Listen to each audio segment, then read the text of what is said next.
विश्व के प्रथम किन्नर भागवताचार्य महामंडलेश्वर हिमांगी सखी मां शनिवार दोपहर में अतिथि वन में पत्रकारों से रूबरू हुई और उन्होंने बताया कि उन्होंने अपने जीवन में किस प्रकार संघर्ष किया। महामंडलेश्वर हिमांगी सखी ने बताया कि जब हम मुंबई में थे तब उनके माता पिता का निधन हो गया। तब बहन की शादी करके हम वृंदावन आ गए। वृंदावन में गुरुकुल में रहकर शास्त्रों का अध्ययन किया। महामंडलेश्वर हिमांगी सखी ने बताया कि शास्त्रों का अध्ययन और भगवान में प्रति रुचि तो उन्हें बचपन से थी। हमारे पास पेट पालने के लिए उस वक्त कुछ भी नहीं था। यह जो कला हमारे अंदर थी उसका हमने उपयोग किया। हमने फिल्म इंडस्ट्री में काम किया और साथ साथ शास्त्रों का अध्ययन किया और जब शास्त्रों का अध्ययन पूर्ण हुआ तो हमें फिल्म इंडस्ट्री को छोड़ श्री हरि के नाम का सुमिरन और उनके नामों का प्रचार कर अपने जीवन को समर्पित कर दिया। महामंडलेश्वर हिमांगी सखी मां अब तक कई देश विदेशों की 50 से अधिक फिल्मों में काम कर चुकी हैं।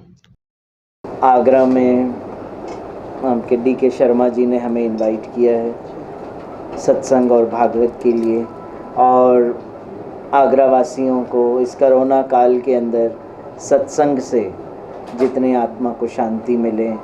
कई लोग आज के कोरोना काल में कष्टों से गुजरे हैं, है कि नहीं, घर में रहे हैं, तो आज सत्संग के माध्यम से इंसान को, जीव को आत्मिक शांति की ज़रूरत है। और मनुष्य का जन्म क्या है, मनुष्य का हमें जन्म मिला है, तो मनुष्य जन्म को हमें किस तरह से सार्थक करना है, तो ये सत्संग और ये भागवत के माध्यम से ही पता चलता है।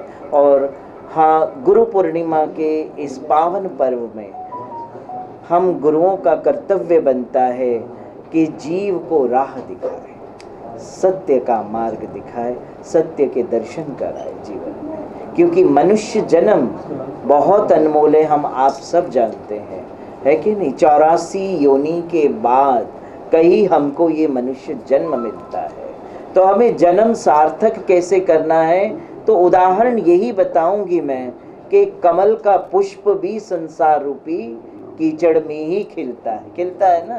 संसार रूपी कीचड़ में कमल का पुष्प खिलता है, मगर चढ़ता कहाँ है, श्री हरि के श्री चरणों में चढ़ता है। तो हमारा, आपका, सबका जीवन संसार रूपी कीचड़ में ही हमने जन्म लिया है। अब तो हमें हमारे जीवन को कमल के पुष्प की भांति बना के भगवान श्री हरि के श्री चरणों में हमेशा हमेशा के लिए चढ़ जाना है। यही हमारे जीवन का एकमात्र लक्ष्य होना चाहिए। उसके लिए संसार, घर द्वार, परिवार को त्यागने की ज़रूरत नहीं है।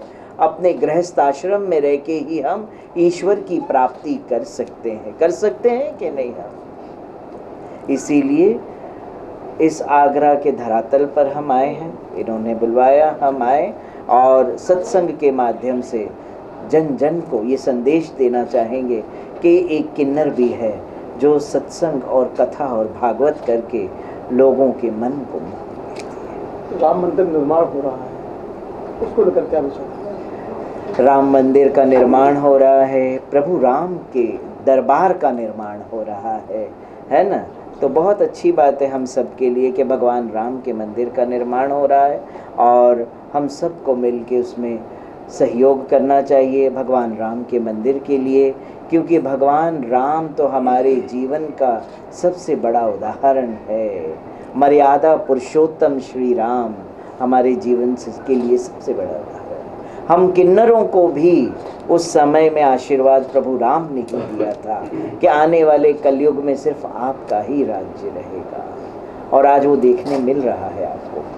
एक किन्नर के तौर पे आप और भागवत गुरु आचार्यों को देखते हैं तो क्या चुनौतियां महसूस करती हैं? जीवन ही चुनौती है, पग पग पे जीवन में चुनौतियां होती है। चुनौतियों को फेस करना है, हंस के फेस करना है, हरि हरि के नामों का उच्चारण करके उन चुनौतियों को। आपने अपने कार्यकाल के दौरान कोई खास चीज़ देखी हो, कैसा कभी लगा हो आपको, जैसे और आप अलग हैं, अलग रूप में हैं और दूसरे अलग हैं, इस तरह की चीज़ कभी आपने फेस की हो? ऐसे तो मुझे आज तक कभी फेस करने हुआ नहीं, क्योंकि लोगों ने मुझे इतना प्रेम दिया है, इतना अपनापन दिया है कि मुझे कभी ऐसा लगा नहीं है कि मुझे फेस करना पड़े ऐसा।